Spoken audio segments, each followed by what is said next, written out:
메디체크 건강 소식 11월호 당신의 내일을 더 건강하게 메디체크 한국건강관리협회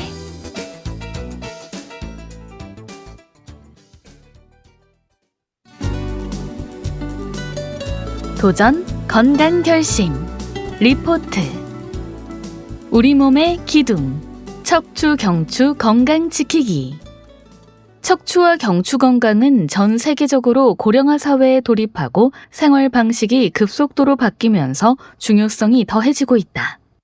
이로 인한 경제적 비용도 꾸준하게 증가하는 추세이다. 구미 선진국의 통계에 따르면 전 국민의 70에서 80%가 일생 중 한 번 이상 척추 및 경추 통증을 호소한다고 알려져 있다. 척추와 경추 건강을 지키는 방법을 알아보자. 미국에서는 연간 1,000억 달러 이상이 경추와 척추 치료비로 사용되고 있으며 약 5억 달러가 처음 진단된 척추 및 경추 통증 환자의 보존적 치료에 사용되고 있다. 이는 단순한 진단 및 치료 비용에 해당하며 이 환자들로 인한 국가적 생산력 손실을 감안하면 경제적 손실은 더욱 클 것으로 예상된다. 특히 최근 스마트 기기 사용이 증가함에 따라 척추와 경추 건강을 위협하는 요소들이 더욱 많아지고 있다.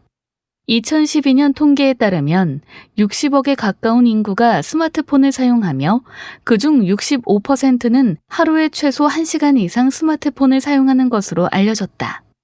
한 설문조사는 스마트폰 사용자들이 주간 20시간 이상 스마트폰으로 소셜 네트워크를 사용하는 것으로 밝혔으며 이는 현대인들의 주요 의사소통 수단이 스마트폰으로 전환되었음을 시사한다. 따라서 의료 종사자뿐만 아니라 국민 전체가 스마트폰이 건강에 주는 영향에 대해서 정확하게 인지하고 있어야 한다.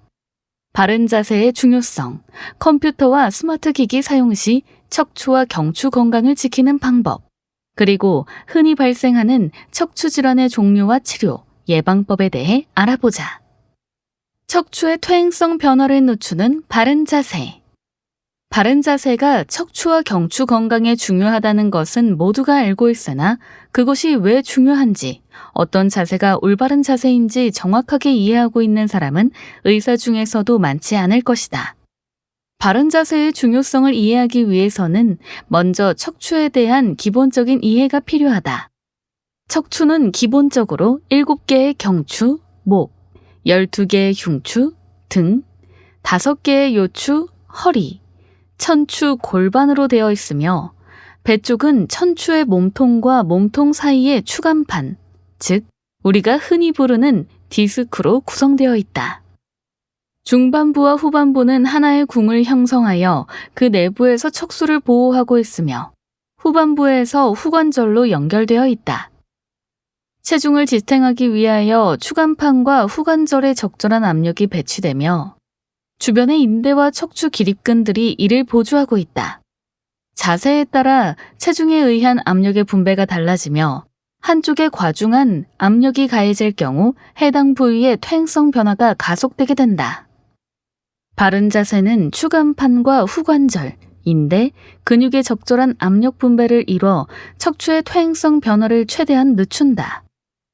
올바르지 않은 자세, 특히 노인분들의 경우 앞으로 굽은 자세를 취할 경우 척추 전반부, 즉 디스크에 과도한 기계적 압력이 가해져 주변 조직이 허혈성 변화 및 염증 변화를 일으키며 퇴행 증상이 가속화된다. 등이 점점 앞으로 굽고 척수가 지나갈 공간이 좁아지는 악순환에 빠지게 되는 것이다. 스마트폰의 경우도 같은 방식으로 이해할 수 있다. 스마트폰을 사용할 때 기본적으로 목을 앞으로 빼서 굽힌 상태로 시선을 아래 방향으로 유지하게 된다. 이는 경추 전반부 디스크의 퇴행성 변화 및 경추 기립근의 지속적인 신전 상태에 의한 과도한 스트레스를 유발한다. 이는 경추 구조의 전반적인 퇴행성 변화를 가속화하기 때문에 바른 자세를 유지하는 것은 아주 중요하다. C자 모양의 곡선 유지가 목표. 최근 바른 자세의 중요성이 강조됨에 따라 인터넷에서 간단한 검색만으로도 도움이 되는 영상과 자료를 찾아볼 수 있다. 미국의 메이오 클리닉 및 클리블랜드 클리닉에서 환자들에게 제공하는 올바른 자세에 대하여 알아보자. 경추와 요추는 자연스러운 C자 모양의 곡선을 이루고 있으며 이 자연적인 곡선을 유지하는 것이 목표다. 서 있을 때 목의 곡선을 위하여 머리가 앞으로 빠지지 않고 몸과 일직선을 이루면서 시선을 아래쪽이 아닌 정면 혹은 정면보다 위쪽을 주시하는 것이 중요하다. 또한 허리를 앞으로 굽히지 않고 가슴과 배가 정면을 바라보되 과도하게 배를 내밀지 않고 복근을 몸쪽으로 끌어당겨 척추 기립근을 보조하는 것이 중요하다. 의자에 앉아서 컴퓨터를 사용할 때는 먼저 발이 정확히 바닥에 닿고 무릎이 고관절과 같은 높이에 있는 것이 중요하기 때문에 의자 높이를 조절해야 한다. 등받이가 척추를 제대로 지탱하기 위해서 허리 쪽에 수건을 말아두거나 작은 베개를 두는 것도 좋은 방법이다. 가장 중요한 것은 모니터 혹은 읽고 있는 책의 높이가 눈의 높이와 거의 일치해야 한다는 점이며 이는 경추의 곡선을 유지하는 데 아주 중요하다. 앉아있는 경우에도 목을 몸통과 일직선에 놓는 것을 잊어서는 안 된다. 운전 중에도 같은 원칙을 적용해야 한다. 지속적으로 앉아있는 것은 경추와 요추에 스트레스를 유발하기 때문에 중간중간 서서 걸어다니며 휴식을 취해 주어야 한다. 스마트폰을 사용할 때에도 항상 스마트폰을 눈과 같은 높이로 유지하면서 사용하면 경추의 긴장을 예방할 수 있다. 앉아서 스마트폰을 사용할 경우 팔을 앞에 책상에 기대는 자세보다 의자에 있는 팔걸이를 사용하는 것이 보다 경추 건강에 이롭다. 적절한 진단과 치료가 중요. 바른 자세를 유지하더라도 척추는 지속적인 퇴행성 변화를 겪으며 다양한 질환이 발생한다. 우리 주변에서 가장 흔히 발생하는 척추 질환은 척추 추간판 질환이며 흔히 디스크라고 불리는 것들이 이 질환에 해당한다. 척추 추간판 질환은 경추, 흉추, 요추 어디에도 발생할 수 있으며 임상, 양상과 증상의 정도, 그에 따른 치료법도 아주 다양하다. 그 중에서도 요추 추간판 탈출증은 높은 유병률을 보인다. 1930년대에 정형외과 의사였던 바와 믹스터에 의해서 하지의 저림을 가지고 있던 환자에게서 탈출한 추간판이 신경근을 압박하고 있는 것이 발견되었으며 이후 지속적으로 진단 및 치료가 발전을 거듭하고 있다. 하지만 여전히 높은 유병률과 높은 경제적 손실을 유발하고 있다. 요추 추간판 탈출증 환자들은 대표적으로 요통과 하지의 방사통을 호소하며 이는 주로 노화에 의해 발생하나 강한 외상이나 기타 다른 원인에 의해서도 발생할 수 있다. 통증과 함께 추간판 탈출증에 의한 신경근의 이완은 근력의 약화 및 감각 이상도 일으킬 수 있다. 심한 추간판 탈출증의 경우 배뇨와 배변에도 이상이 생길 수 있어 해당 경우 의사의 빠른 진료가 필요하다. 단순히 증상만 보고 추간판 탈출증이라고 생각할 수 있으나 종양이나 감염과 같은 생명에 직결되는 타 질환과의 감별이 필요하기 때문에 자가치료보다 의사의 도움을 받는 것이 현명하다.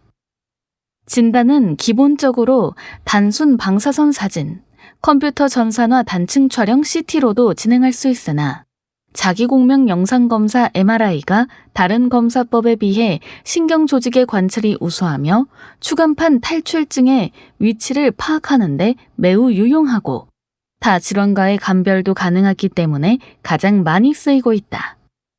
요추 추간판 탈출증은 기본적으로 보존적 치료부터 시작한다. 이전의 연구들에서 추간판 탈출증은 6주 정도의 보존적 치료를 하면 80% 이상에서 증상이 호전됨을 보고하고 있다. 보존적 치료에는 안정 및 휴식, 약물 복용, 물리치료, 경막 외 스테로이드 주사 등이 있다. 이때 중요한 것은 너무 오랜 기간 동안의 침상 안정은 피해야 한다는 점이다. 최대 2, 3일 정도만 침상 안정을 취하는 것이 바람직하며 이 이상 안정을 취할 경우 오히려 기능적 장애를 악화시키고 통증을 더 증가시킬 수 있다. 약물 복용 및 물리치료로 호전되지 않을 경우 경막 외 스테로이드 주사 등을 고려할 수 있다. 경막 외 스테로이드 주사는 추간판 탈출증의 발생 단계의 주사 및 차단술을 시행함으로써 증상을 효과적으로 경감하는 역할을 한다.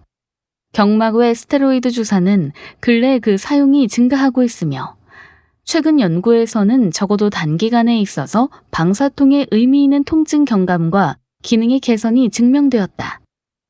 신경차단술의 경우는 경막 외 스테로이드 주사와 거의 흡사하나 스테로이드 및 기타 약제를 신경근 표피에 주사한다는 차이점이 있으며 좀 더 방사통의 선택적인 효과를 나타낸다.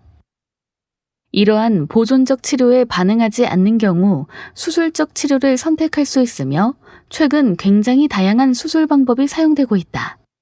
현재 가장 대중적으로 사용되는 방법은 내시경을 사용하여 추간판을 절제하는 방식이다.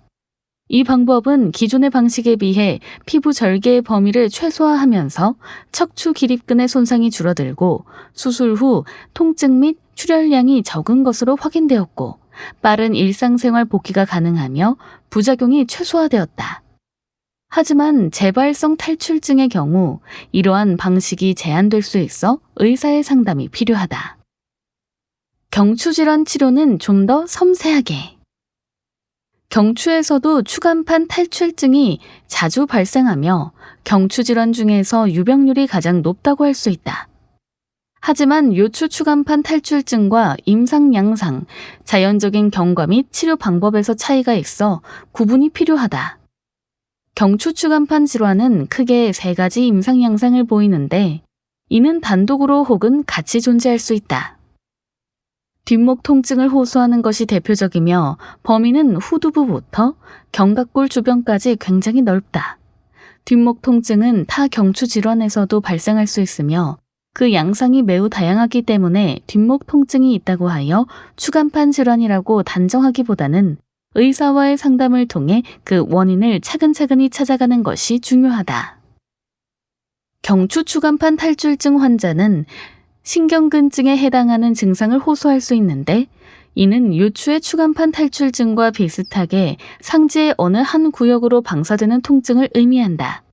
이는 특정 분절의 경추 신경근이 추간판에 의해 압박되었기 때문이며 방사통의 범위를 통해 추간판 탈출이 발생한 분절에 대한 예측이 가능하다. 이 외에도 신경근의 압박에 의해 감각 이상 및 운동 능력의 저하가 발생할 수 있다. 마지막으로 환자들은 척수증에 해당하는 증상을 호소할 수 있다. 이는 추간판이 궁 내의 척수를 직접 압박하는 경우 발생하며 증상이 매우 비특이적이기 때문에 전문가가 아닌 경우 판단하기 어렵다. 증상으로는 손의 근력 약화, 부자연스러운 손놀림과 감각 이상, 하지의 근력 약화로 인한 보행장애를 들 수 있다. 특히 손의 세밀한 운동에 장애가 생겨서 종종 젓가락질을 하기 힘들고 물건을 잘 떨어뜨린다거나 단추를 채우기가 힘들 수 있다. 진단은 다양한 방법이 있지만 요추 추간판 탈출증과 유사하게 자기 공명 영상 검사를 주로 진단에 사용한다. 추가적인 감별 진단이 필요할 경우 확산 텐서 영상이나 대사신경 영상이 필요할 수 있다. 치료의 경우 역시 요추 추간판 탈출증과 같이 보존적 치료를 먼저 하는데 4주에서 6주간 진행할 수 있다. 경추 역시 안정 및 휴식, 약물 치료 및 물리 치료를 먼저 시행한 후 효과가 없을 시 경막 외 스테로이드 주사를 고려할 수 있다. 하지만 경추의 경우 경막과 척수 간의 간격이 굉장히 좁기 때문에 위험성이 높다. 따라서 경추에서는 주로 신경근에 대한 신경차단술을 시행하는 것이 일반적이다. 대부분 보존적 치료로 증상이 나아지지만 조기에 수술적 치료가 필요한 경우가 있다. 근력 저하 및 감각 이상이 점점 진행되는 경우, 참을 수 없는 통증이 발생한 경우, 척수증 징후가 동반된 경우에는 빠른 진료가 필요하다. 이 외에도 보존적 치료가 충분한 효과를 내지 못한 경우 수술적 치료를 고려할 수 있다. 수술적 치료에는 전방 도달법 및 후방 도달법에 있으며 이는 단순히 추간판의 상태뿐만 아니라 전반적인 경추의 상태에 따라서 가장 효율적인 방법으로 선택된다. 이 외에도 척추 협착증, 척추 측만증, 척추 전방 전위증 등의 질환도 흔히 발생한다. 이러한 질환들은 적절한 치료를 통해 관리해야 하며 정기적인 척추 검진과 꾸준한 운동, 올바른 자세 유지 등이 예방에 도움이 된다. 경추, 척추 건강 지키는 5계명 1. 아프면 정확한 진단은 무조건 병원에서 정형외과 의사에게. 2. 척추 질환은 퇴행성 질환이 많으므로 평소 관리는 필수. 3. 금연, 금주, 스트레칭, 운동, 무거운 물건은 몸에 붙여서 들기. 4. 관리를 잘해도 척추 질환이 생길 수 있고 척추 위생 관리는 꾸준히. 5. 통증이 지속되거나 몸에 변화가 있을 때는 혼자 고민하지 말고 병원에서 치료를 받기. 도전 건강 결심 솔루션 가이드 for 헬시 라이프. 몸의 기둥, 목과 허리는 건강한가요? 척추는 우리 몸의 기둥이다. 기둥에 문제가 생기면 전체가 흔들리듯 우리 몸도 마찬가지. 목에서 허리까지 연결되는 뼈인 척추를 건강하게 유지하려면 바른 자세가 가장 중요하다. 의식해도 흐트러지기 쉬운 자세를 바로잡고 척추 건강을 지키는 방법을 알아보자. 허리 건강 지키기. 지속적인 허리 운동은 요통과 추간판 탈출증의 치료와 예방의 핵심이다. 20-30분가량 평지 또는 낮은 언덕을 걷거나 자전거 타기, 수영, 자유형이나 배영 중 편한 것 등 유산소 운동을 하는 것이 좋다. 또 올바른 허리 사용법을 익히고 습관화하는 것도 요통 및 추간판 탈출증의 예방에 매우 중요하다. 비만인 경우 척추 건강에 좋지 않으니 적절한 체중 관리를 한다.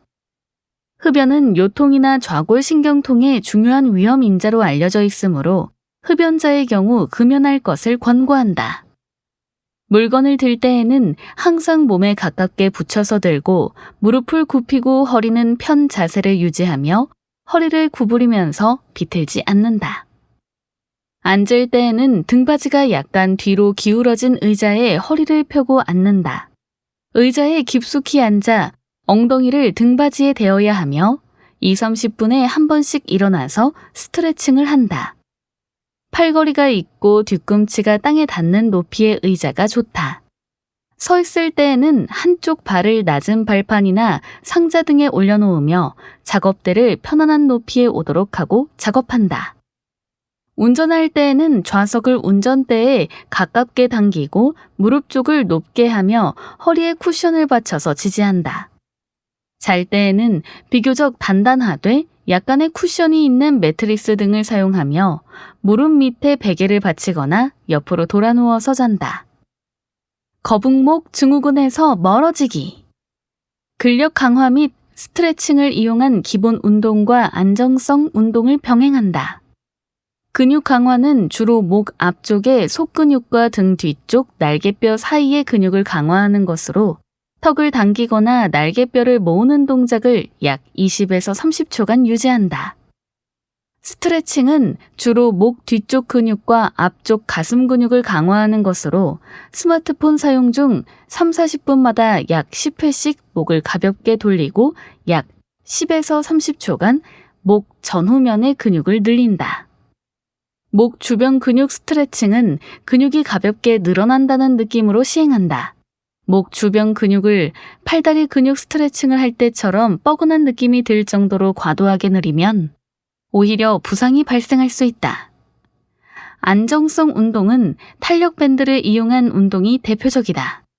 빠르지 않은 속도로 3에서 5세트, 한 세트당 10에서 20회 반복하는 것이 좋으며 세트 간 약 1-2분 휴식을 갖는다. 운동 시 어깨 높이 이상으로 탄력 밴드 손잡이를 올리는 경우 어깨 부상이 발생할 수 있으므로 주의한다. 휴식할 때 스마트폰을 사용하지 않고 쉬는 것도 중요하다. 갑작스럽게 목이 아플 경우 하루 이틀 얼음 찜질을 시행하고 이후 온 찜질을 해보면 도움이 된다.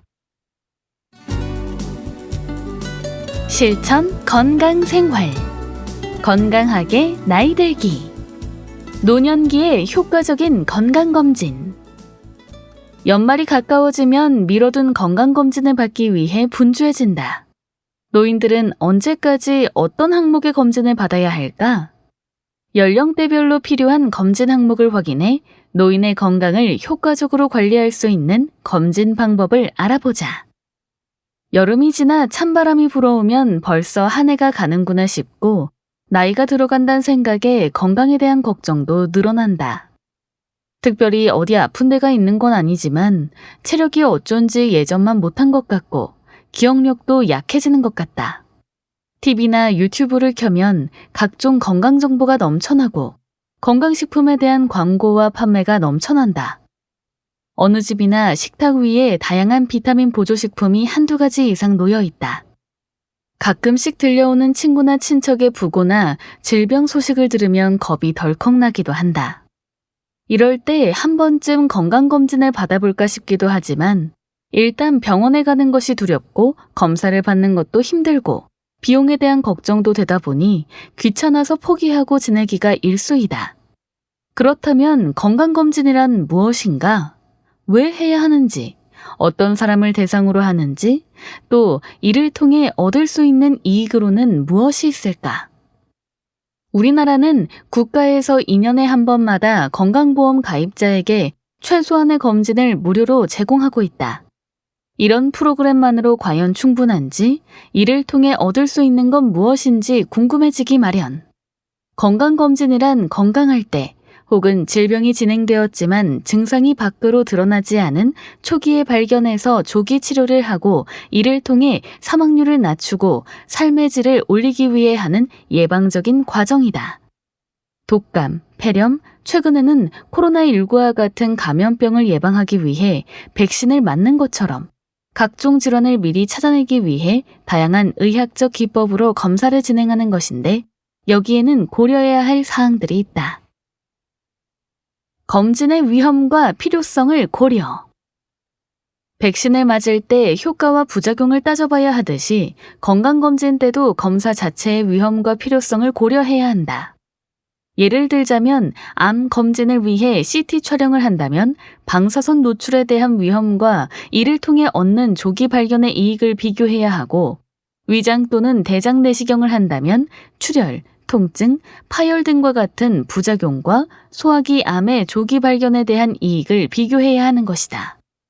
무조건 다양한 검사를 한다고 좋은 것이 아니고 그렇다고 대충 해서도 안 된다. 공장에서 찍어내듯 동일한 검사를 하는 것보다 연령과 가족력, 직업력 등 다양한 개인적 상황을 고려한 맞춤 검진이 필요하며 이를 위해서는 사전 상담을 하고 검진을 진행하는 것이 효과적이다. 건강검진을 통해 얻고자 하는 것은 질환의 조기 발견과 이에 대한 치료이다. 이때 크게 세 가지로 나누어 볼 수 있는데 첫째는 대사성 질환에 대한 조기 발견이다. 여기에는 고혈압, 당뇨, 고지혈증, 비만, 심장병과 같은 만성질환이 포함되며 이를 위해 혈액검사, 신체 계측, 심전도, 운동부하 검사 등이 시행될 수 있다. 둘째는 악성 질환, 즉 암검진인데 연령대별로 목표로 하는 암이 조금씩 다르므로 이에 따라 필요한 검사가 적용된다. 국가에서 정기적으로 발표하는 호발암의 종류가 있는데 국가 간, 남녀 간, 연령대 간 종류가 상이한 것을 알 수 있다. 이를 바탕으로 수진자의 연령과 호발암, 가족력 등을 고려해 검사의 범위를 결정할 수 있다. 우리나라의 경우 일반적으로는 남녀 모두 나이가 들수록 위, 장, 간, 폐의 악성질환 순위가 높아진다. 여성의 경우 노인에서는 유방암, 자궁경부암보다 자궁체부암, 난소암이 늘어나고 남성의 경우 방광암, 전립선암이 늘어나며 빈도는 낮지만 악성도가 높은 췌장암이 증가하고 있으므로 이에 대한 검사가 암 검진에서 주요하게 고려되어야 한다. 셋째는 고령화 사회에서 노인의 삶의 질에 주요한 영향을 미치는 만성질환, 즉 골다공증, 근골격계 만성질환, 근감소증, 영양불량, 노쇠, 인지기능 저하 등에 대한 검진이다. 이 부분은 예전에는 죽고 사는 문제가 아니라 생각되어 검진에 포함되지 않았으나 최근 평균 수명의 증가와 함께 노령층이 늘어나면서 건강한 노후가 중요한 문제로 대두되어 검진과 건강관리에서 중요하게 고려해야 하는 대상이 되었다. 건강검진, 언제까지 받아야 할까? 보통 건강검진을 권하면 많은 어르신이 내 나이에 뭘 그런 걸 하냐고 하는데 여기에는 검사에 대한 두려움, 질병이 진단되더라도 치료할 수 있을까 하는 불안, 비용에 대한 걱정 등이 다양하게 포함되어 있는 경우가 많다. 물론 90이 넘고 거동이 불편한 어르신에게 대장 내시경을 하라고 권하는 게 옳다고 하긴 어려울 것이다. 그러나 의사들마다 검진의 연령에 대한 의견이 다르긴 해도 숫자 나이가 절대적인 검진의 기준은 아니며 건강 상태에 따라 기대 여명이 5년 이상이라고 생각되면 검진을 해볼 수 있다고 생각한다. 또한 검사 항목마다 난이도와 위험이 다르므로 연령에 따라 조정된 검사 항목으로 맞춤 검진을 하는 게 도움이 된다. 건강검진, 귀찮고 복잡하고 두렵지만 한 해를 마무리하며 또는 한 해를 시작하며 나를 위한 선물이라고 생각하면 이것만큼 효과적인 건강관리가 없다고 생각한다. 건강정보의 홍수 속에서 살아가는 시대지만 그런 만큼 더더욱 가장 정확하게 나의 건강을 평가받고 건강관리를 위한 올바른 계획을 세우는 시초로 효과적인 검진을 받길 권한다. 궁금해요. 노인 건강검진. 질문. 70대 여자 노인도 산부인과 검사를 꼭 받아야 하나요? 65세 이상이며 인유두종 바이러스 검사 결과가 음성이고 성관계 상대가 다양하지 않다면 반드시 검진을 받을 필요는 없습니다. 질문. 대장 내시경은 언제까지 해야 하나요? 대장 정결을 안 하고 할 수 있는 방법은 없나요? 아직까지 대장 정결을 하지 않고 검사하는 방법은 없지만 최근 좀 더 간단하게 할 수 있는 방법은 개발되어 있습니다. 이상이 없었던 경우 매 5년마다 85세까지 권장하며 폴립이나 이상이 있을 경우에는 의사와 상의하여 검사 간격을 조정해야 합니다. 질문. CT는 어떤 경우에 해야 하나요? CT는 방사선 피폭 우려가 있지만 최근에는 검진용으로 방사선량을 줄인 CT가 개발되어 있으므로 이를 적극적으로 이용하는 것이 좋습니다. 특히 폐암의 경우 일반 흉부 사진으로는 조기 검진이 어려워 저설량 CT를 권고하고 있으며 췌장암의 경우에도 복부 초음파만으로는 검진이 어려워 이 역시 저선량 CT를 이용하는 것이 좋습니다. 특히 65세 이상이라면 무증상 복부 대동맥류의 진단을 위하여 한 번쯤은 복부 CT를 권고합니다. 질문. 골다공증 검사는 언제 시작해야 하나요? 여자의 경우 폐경 5년 후, 남자의 경우 75세 이상이면 무증상이라도 골밀도 검사를 받는 것이 좋고 골절이나 낙상력이 있다면 그 이전에라도 검사를 하는 것이 추천됩니다.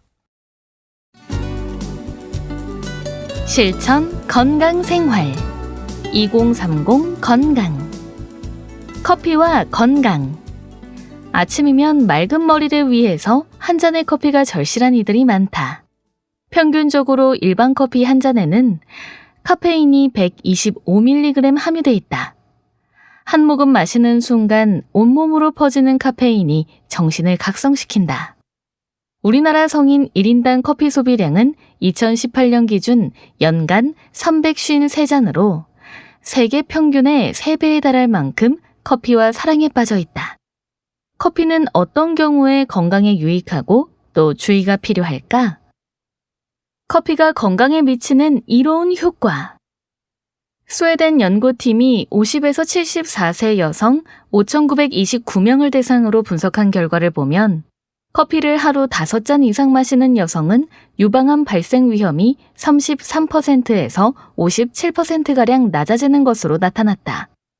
또 일본 연구팀이 40에서 60대 남녀 9만 6천여 명을 대상으로 12년 동안 관찰해 분석한 결과 하루에 커피를 3잔 이상 마시는 여성은 커피를 전혀 마시지 않는 여성에 비해 대장암에 걸릴 위험이 50% 이상 낮아졌다.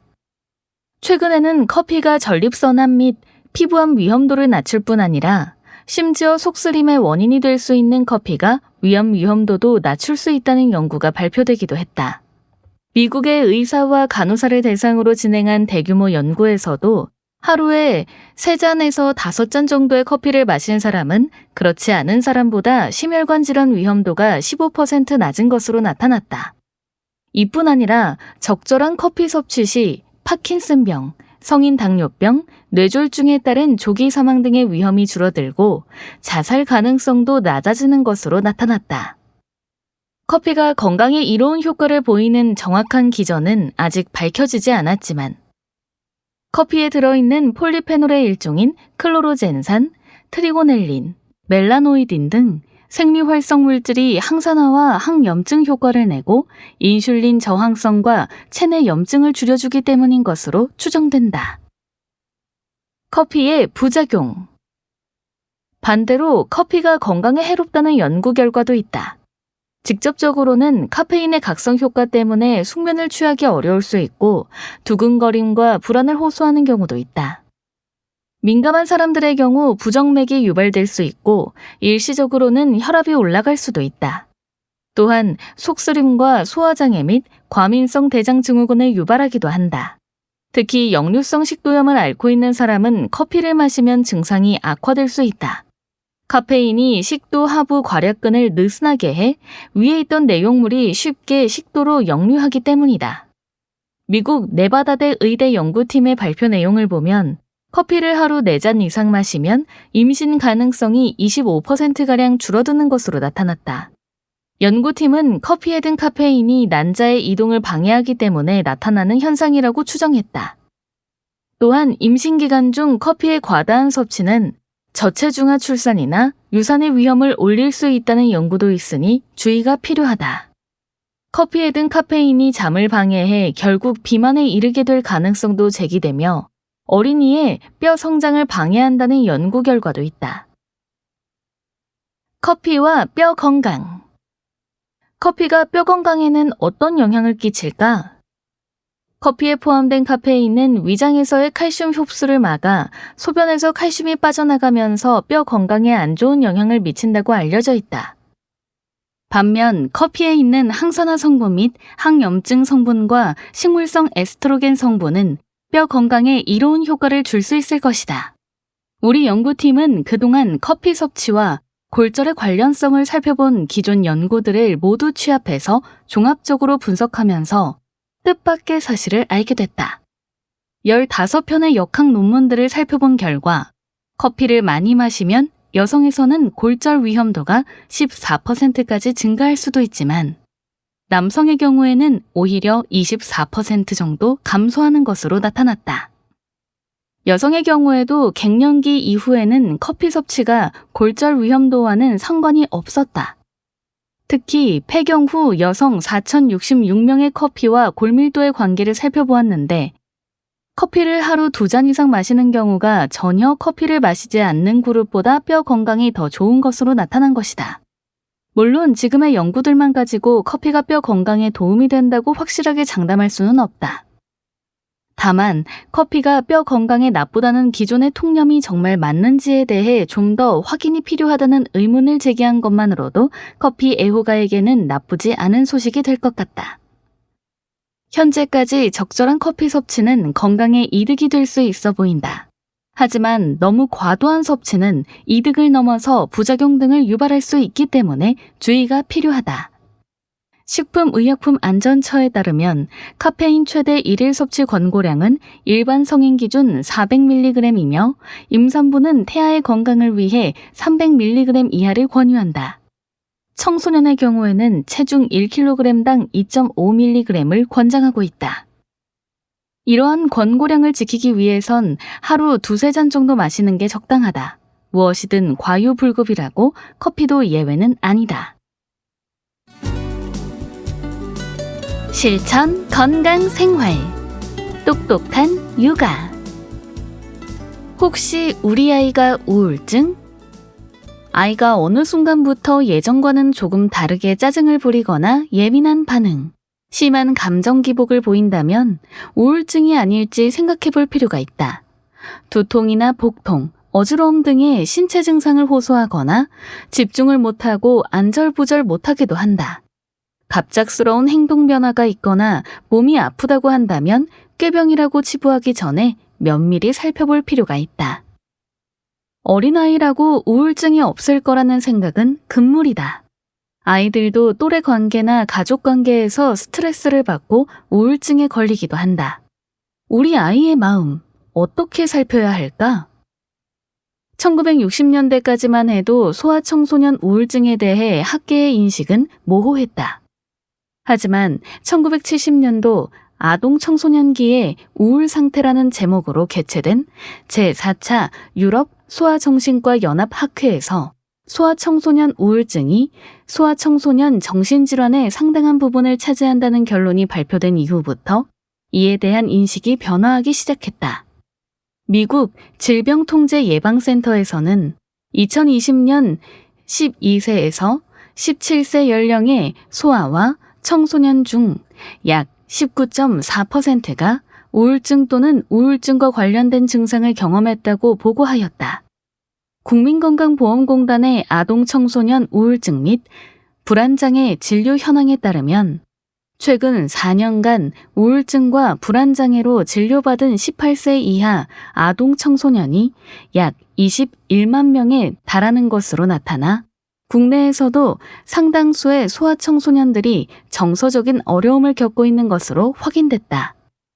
국내 자료에 따르면 우울증, 불안장애를 겪은 아동과 청소년은 2019년 5만 433명이었으나 코로나19가 대유행한 2년 새 6만 3,463명으로 늘어난 추이를 보였다. 이는 코로나19 대유행과 관련된 스트레스 및 사회적 고립과 같은 요인들로 인해 소아청소년의 우울감 등 정신건강의 어려움이 더 두드러지고 있는 것으로 보여진다. 다른 양상을 띠는 소아청소년 우울증. 소아청소년 우울증은 흔히 알려진 우울증과는 다른 양상을 보인다. 소아청소년 우울증은 성인 우울증과 구체적인 증상이나 감정, 행동 변화가 다른 면을 보여 발견하기 어려운 경우들이 있다.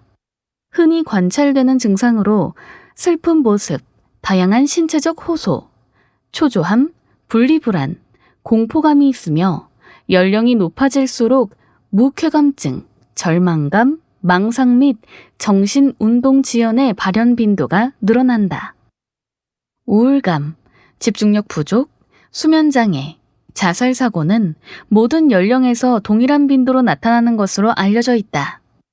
소아청소년 우울증에서는 명확한 우울감이나 생리적 증상은 보이지 않은 채 과민한 기분이나 과다 행동, 비행, 공격성, 신체적 호소로 나타나는 가면성 우울증이 흔하게 나타나므로 진단에 유의할 필요가 있다.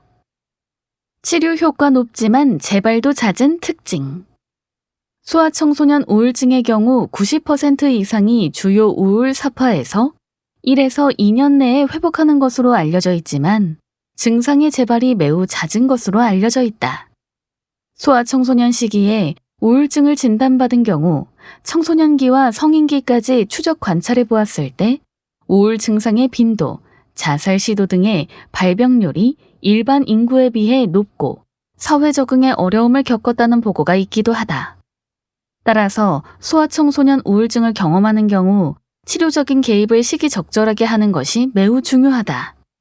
소아청소년 우울증으로 어려움을 겪는 경우에는 생물학적인 기질, 유전적 취약성, 인지 정서 발달의 수준, 가정 환경 등 다양한 요인을 포함하여 다각적으로 접근하는 전문적인 치료를 받을 필요가 있다. 실천 건강 생활. 우리 집 주치의. 가을철 갑자기 열이 난다면? 갑작스럽게 열이 나는 경우 가장 흔히 생각해 볼 수 있는 질병은 감기다. 또 찬바람이 불면서 독감이 유행하는 계절이고 코로나19 감염률도 여전하다. 가을철 감염성 질환인 쯔쯔가무시병도 의심해 볼 수 있다. 흔한 질병이지만 환자의 상태나 연령, 기저질환 등에 따라 접근 방법은 달라진다. 사람의 체온은 시상하부의 체온 조절 중추에 의해 일정하게 유지된다. 정상 체온 범위는 연구에 따라 다양하지만 일반적으로 35.3도에서 37.7도로 정의된다. 체온은 사람에 따라 조금씩 차이가 있으며 한 사람에서도 하루 중 0.5도에서 1도의 변동이 있을 수 있다. 체온을 측정하는 방법은 표면 온도 측정과 심부 온도 측정이 있다. 표면 온도 측정은 심부 온도 측정에 비해 정확하지는 않지만 병원이나 가정에서 쉽게 측정할 수 있어 많이 사용된다. 그 중에서도 고막 체온은 심부 체온에 가까운 수치를 보여줘 가장 많이 이용되는 측정 방법이다. 발열의 정의는 다양하지만 국내에서는 일반적으로 37.5도 이상 올라가는 체온을 말하며 실제 임상에서는 조금 더 높은 37.9도 이상으로 간주하는 경우가 많다. 발열의 증상과 원인. 발열과 동반되는 증상은 체온의 상승 정도, 원인 질환, 그리고 환자의 전신 상태에 따라 다양하다. 무증상인 경우도 있지만 오한, 근육통, 구역, 구토, 식욕 부진, 피로, 권태감 등을 호소하는 경우가 많다. 소아는 열성 경련이 나타나기도 하고 고령자나 전신쇠약자는 의식을 잃기도 한다. 발열은 발열원, 예를 들어 세균 감염에 의해 프로스타글란딘이 분비되면서 체온이 올라가는 증상으로 염증에 수반되는 우리 몸 안의 중요한 숙주 방어 반응이다. 프로스타글란딘은 시상하부에서는 체온 조절 중추의 발열점을 상승시켜 발열을 일으키고 체내에서 근육통과 관절통 등을 유발하는 원인 물질이 된다. 우리가 사용하는 해열제는 이러한 프로스타글란딘의 합성 경로를 차단해 해열 효과를 발휘한다. 발열의 원인은 크게 세균이나 바이러스 등에 의한 감염성 질환과 비감염성 염증 질환으로 나뉠 수 있다. 진료실을 방문하는 발열 환자의 대부분은 바이러스성 상기도 감염증과 같이 급성으로 증상이 발생했다가 수일 내에 저절로 호전되지만 발열의 기간이나 동반 증상에 따라 다양한 발열의 원인 질환을 감별해야 한다. 발열을 호소하는 환자에게는 합리적인 접근이 필요하다. 자세한 병력 청취를 통해 환자의 연령, 성별, 기저질환, 병원 입원 이력, 야외 활동력, 직업 등을 확인하고 반복적인 이학적 검사를 통해 가능한 질환을 추정하려는 노력이 필요하다. 이후에는 적합한 검사와 치료를 제공해야 한다. 예를 들어 기저질환이 없는 건강한 20대 환자가 2일간 지속된 발열, 기침, 콧물, 인후통으로 내원한다면 급성 바이러스성 상기도 감염으로 판단하고 해열제와 증상에 대한 약제만 처방하며 경과 관찰할 수 있다. 하지만 요양원에서 지내는 80대 환자가 수일간의 기력 저하와 동반된 발열로 내원할 경우 세균 감염 질환을 확인하기 위해 혈액, 소변 및 흉부 엑스레이 검사 등을 진행해야 하며 필요한 경우 항생제 처방을 고려할 수 있다.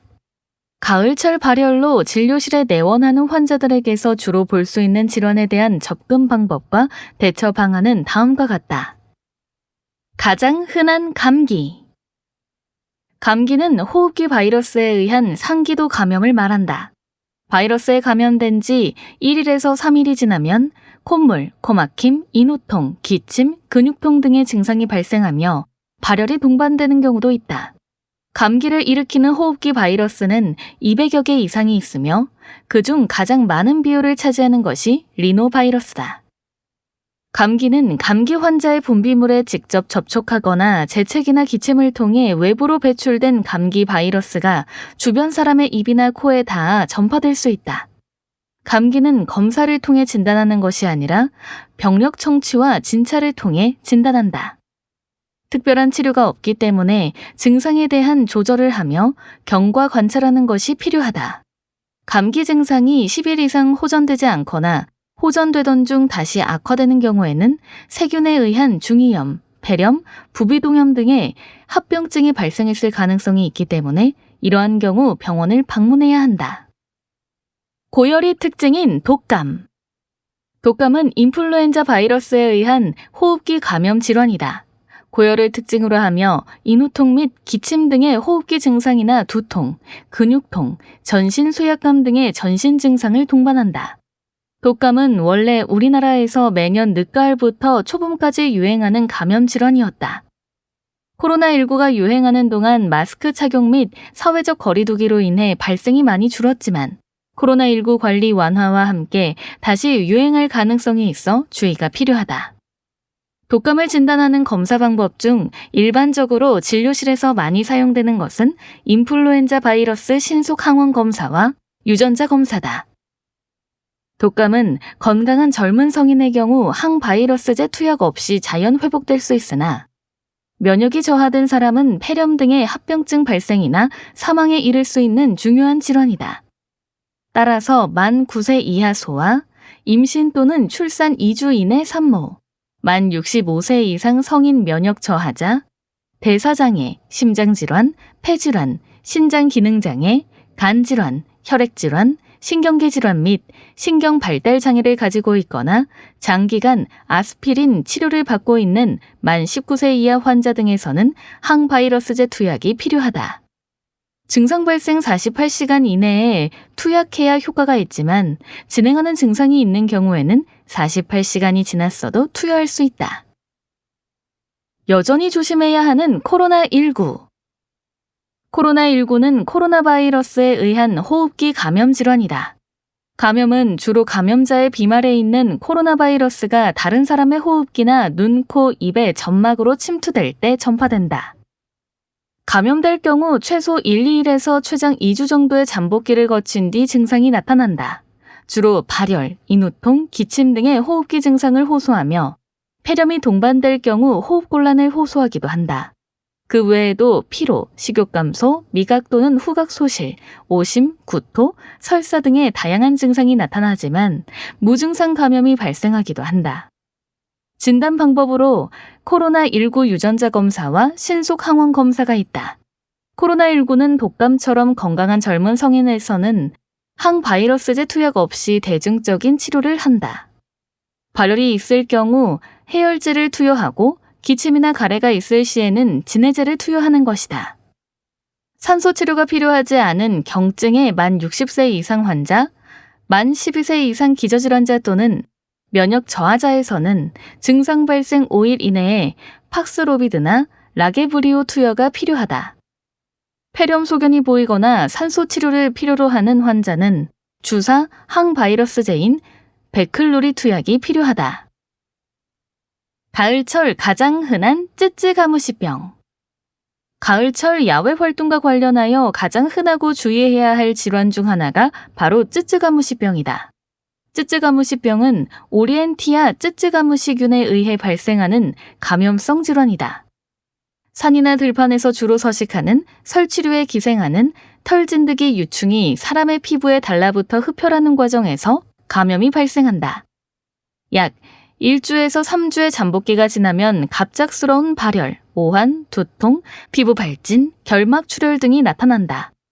진찰에서 털 진드기 유충에 물렸던 부위에 생긴 괴사딱지가 특징적으로 관찰되기도 하는데 괴사딱지는 몸 전체에 걸쳐 어디든지 발견될 수 있으며 겨드랑이, 음부, 둔부, 유방밑과 같은 피부가 접히는 부위에서 흔히 발견된다. 전형적인 증상과 함께 특징적인 괴사딱지가 관찰되는 경우 쯔쯔가무시병을 의심할 수 있으며 검사를 통해 쯔쯔가무시 특이 항체나 유전자를 확인할 수 있다. 치료로 독시사이클린이나 아지트로마이신과 같은 항생제를 투약하면 1, 2일 내에 빠르게 증상이 호전될 수 있다. 실천 건강생활 메디체크 이슈 독감 예방주사, 해마다 모두 맞아야 할까? 독감이 유행하는 계절이 돌아왔다. 해마다 독감 예방접종의 중요성을 강조하지만 아직도 매년 건강한 성인도 맞아야 하나? 라는 질문이 끊임없이 나온다. 독감 예방접종은 모두가 대상이며 매년 맞아야 한다. 항체가 형성되는 기간이 있으므로 접종 전이라면 서두르도록 하자.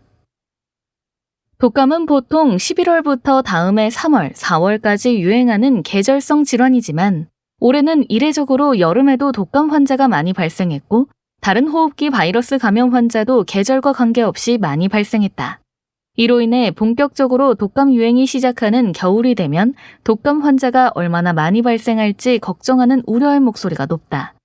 그나마 다행인 점은 독감은 백신이 개발된 호흡기 바이러스라서 독감 유행 전 독감 예방 주사를 맞으면 독감 예방이 가능하고 독감에 걸리더라도 경미하게 앓고 지나갈 수 있다. 매년 접종해야 하는 독감 예방 주사. 대다수의 예방 주사는 접종을 하고 나면 영구적으로 효과가 지속되는 편이다. 그렇지만 독감 예방 주사는 효과가 6개월 정도 유지되기 때문에 매년 맞아야 한다.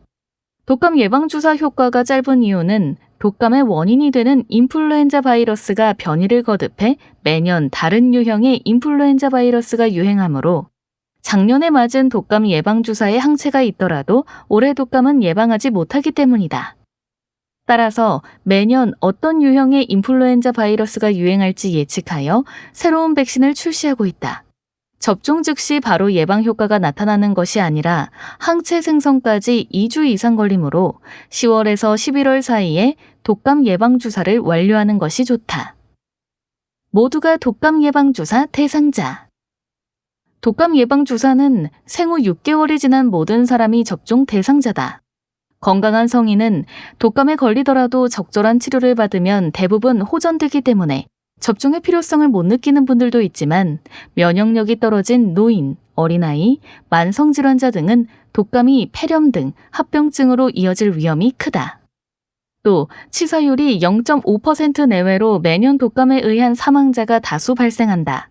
건강한 성인은 독감에 걸리는 건 큰 문제가 되지 않더라도 함께 사는 자녀, 부모님께 독감을 전파할 경우 매우 치명적일 수 있기 때문에 가족의 건강을 위해서 남에게 전파하지 않기 위해서 독감 예방주사를 꼭 맞아야 한다. 2023-2024 절기 인플루엔자 국가예방접종 지원 사업. 어르신, 지원 대상, 65세 이상, 1958년 12월 31일 이전 출생자. 지원 기간, 75세 이상, 2023년 10월 11일부터 2024년 4월 30일까지. 70세에서 74세, 2023년 10월 16일부터 2024년 4월 30일까지.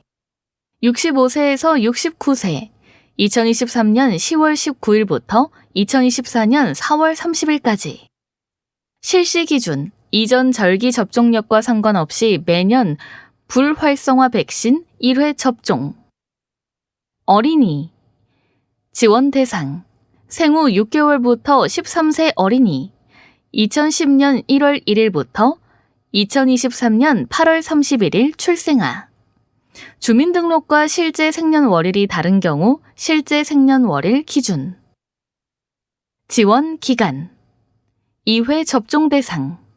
2023년 9월 20일부터 2024년 4월 30일까지.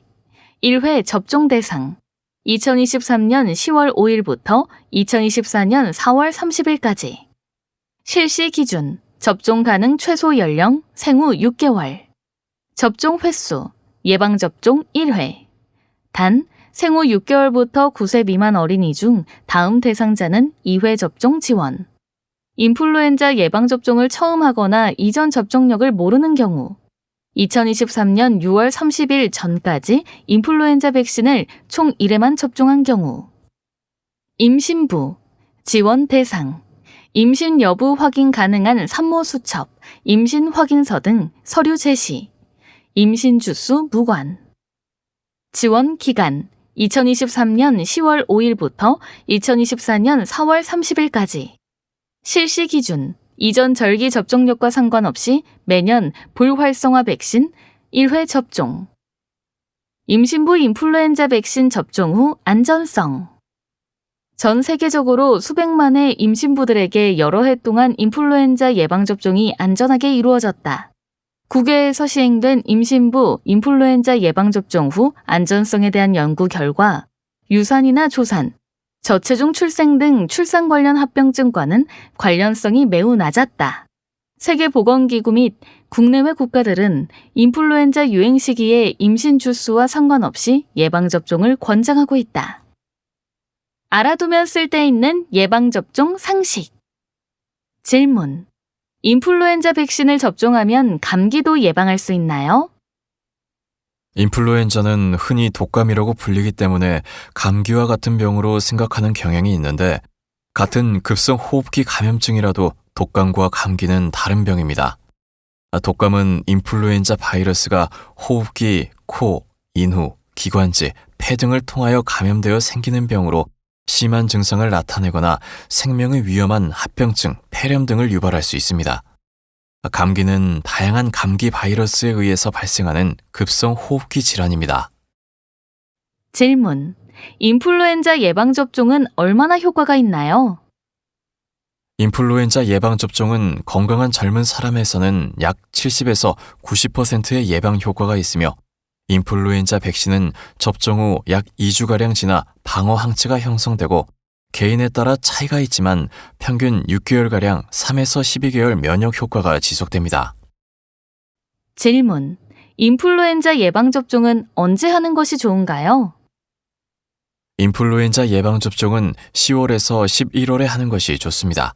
단 2회 접종이 필요한 어린이의 경우 적절한 면역 획득을 위해 9월에 접종을 시작해 독감 유행 전 2차 접종을 완료하도록 합니다. 11월 이후라도 미접종자의 경우 유행 기간 내 접종을 완료하는 것이 좋습니다. 김동규. 한국건강관리협회 광주전남지부 원장, 내과 전문의, 조선대 의과대학 의학과 졸업.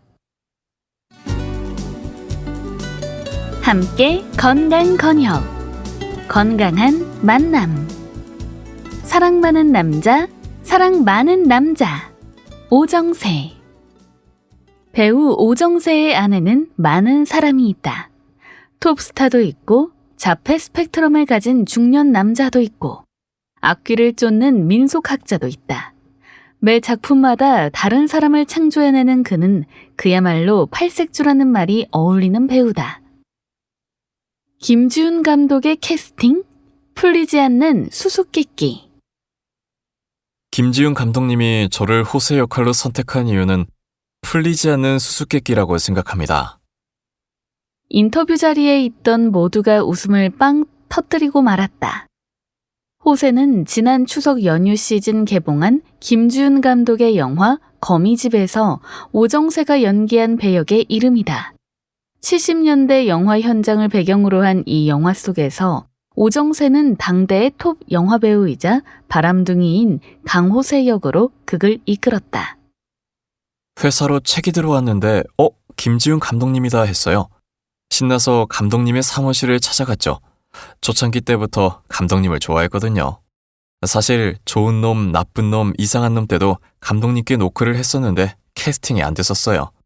송광호 선배는 우아한 세계 때 잠깐 뵀지만 하울링 때 오디션에서 떨어져서 또 못 뵀고요. 두 분을 거미집으로 다시 뵙기까지 저만의 여정이 있었어요.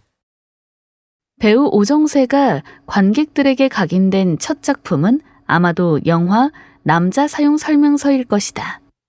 독특한 분위기의 이 로맨스 영화에서 아직 얼굴이 많이 알려지지 않은 배우였던 오정세는 한류 톱스타 이승재를 연기한 바 있다.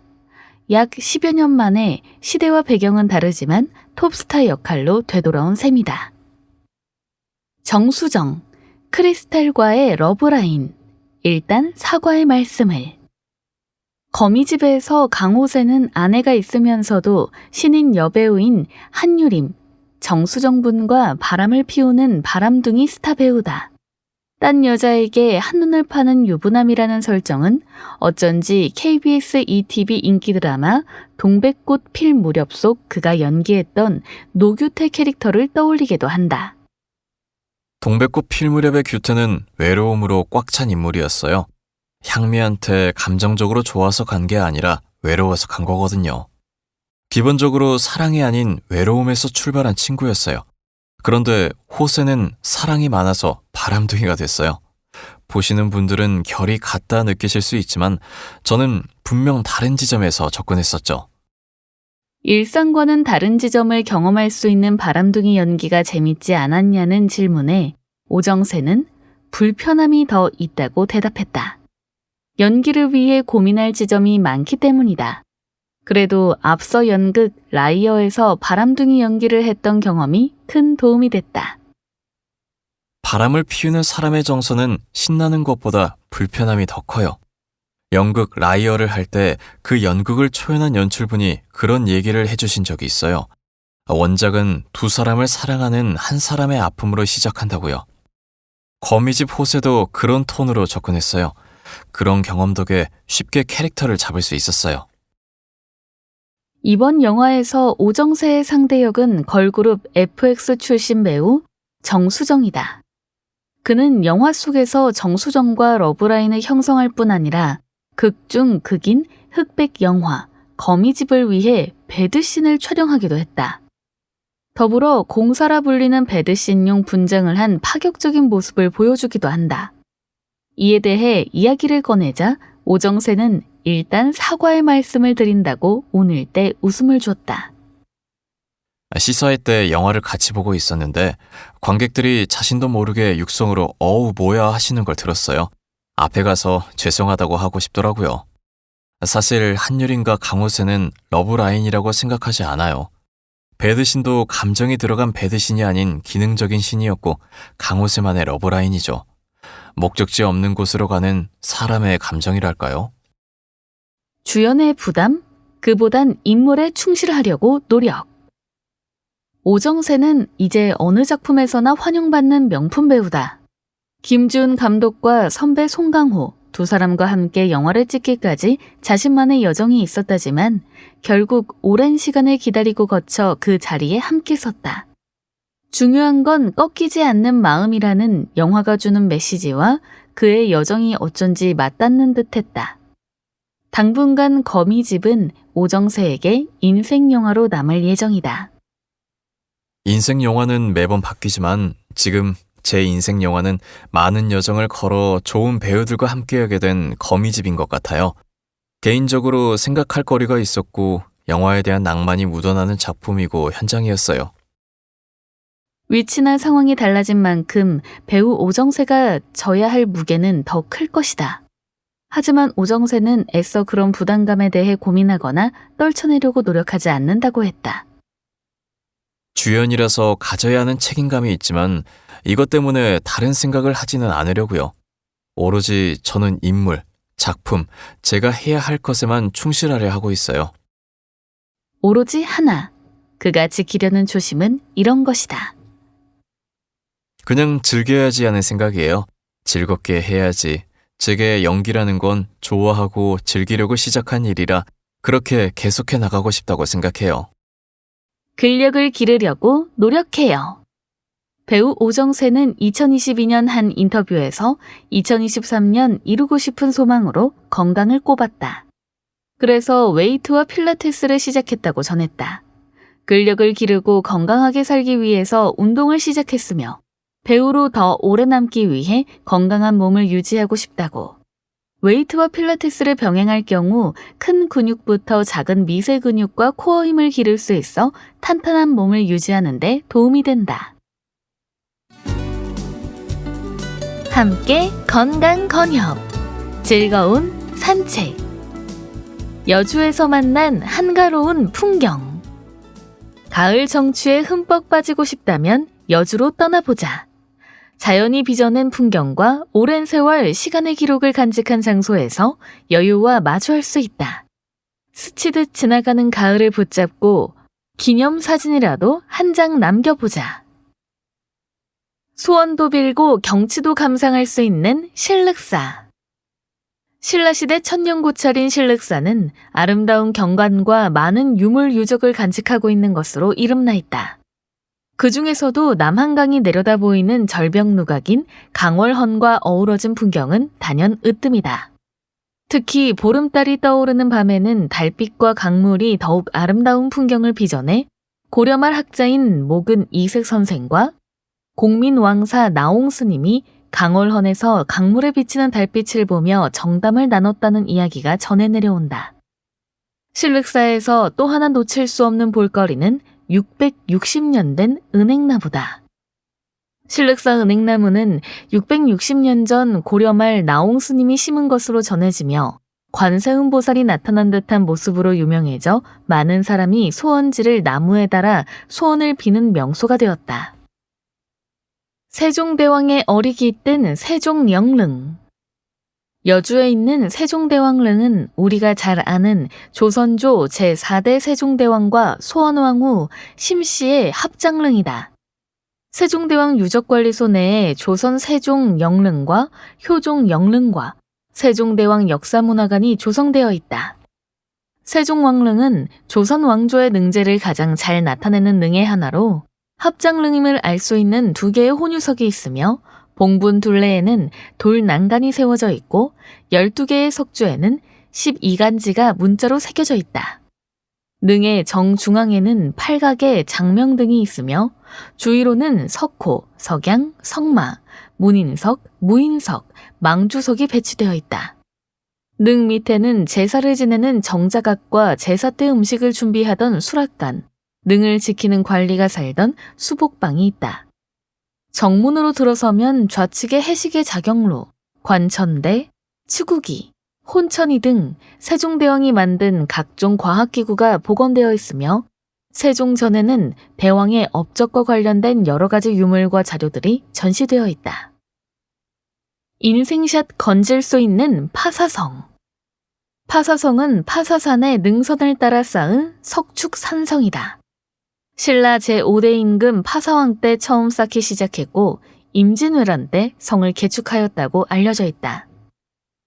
파사성은 성벽이 비교적 많이 남아있으며 국가사적 제251호로 지정되었다. 성 둘레는 1800m이며 최대 높이는 6.5m다. 파사성 성벽 위에서 바라보면 산맥과 능선, 남한강이 한옥의 그림을 만들어낸다. 15분 정도 오르막길을 오르면 성곽이 나타나며 둘레길 왕복에는 1시간 정도가 소요된다. 거친 돌로 만들어진 길이므로 운동화를 신고 가는 것이 좋다. 파사성에서 맞이하는 일몰은 인생샷이라 불리며 SNS에서 화제가 되기도 했다. 테마 전통시장 여주 한글시장. 여주시장은 조선 중종 때부터 이어온 500년 전통의 시장이며 그 중앙에 한글을 주제로 한 여주 한글시장이 있다. 1980년대부터 가게들이 모여 중앙로 상점가로 불리다가 2016년 문화관광형 시장 육성 사업에 선정되면서 여주 한글시장으로 이름을 바꿨다. 시장 입구에는 전통 문양의 조형물이 설치돼 있고 밤에는 조명이 켜지면서 색다른 분위기를 자아낸다. 여주 한글시장은 전통시장의 감성을 살리고 거리는 깔끔하게 정비되어 있어 아이들과 방문하기에도 좋다. 여주시장은 5일장으로 여주시장이 열리는 날 여주 한글시장까지 함께 방문해 둘러보는 것이 시장을 제대로 즐기는 방법이다. 자연과 인간이 교감하는 공간 황학산 수목원. 황학산 수목원은 자연과 인간이 교감할 수 있는 공간을 모토로 습지원, 석정원, 산열매원, 미니가든, 항아리정원 등 식물의 생태와 기능에 따라 특화한 14개의 테마정원으로 이루어져 있다. 또 멸종위기인 단양 쑥부쟁이, 층층 둥굴레 군락복원 등 식물이 자생할 수 있는 환경을 만들어 식물 보존에도 많은 노력을 기울이고 있다. 다른 수목원에서는 보기 어려운 야생화 온실도 마련되어 있으며 산책로와 쉼터가 잘 조성되어 하루 나들이 장소로 안성맞춤이다.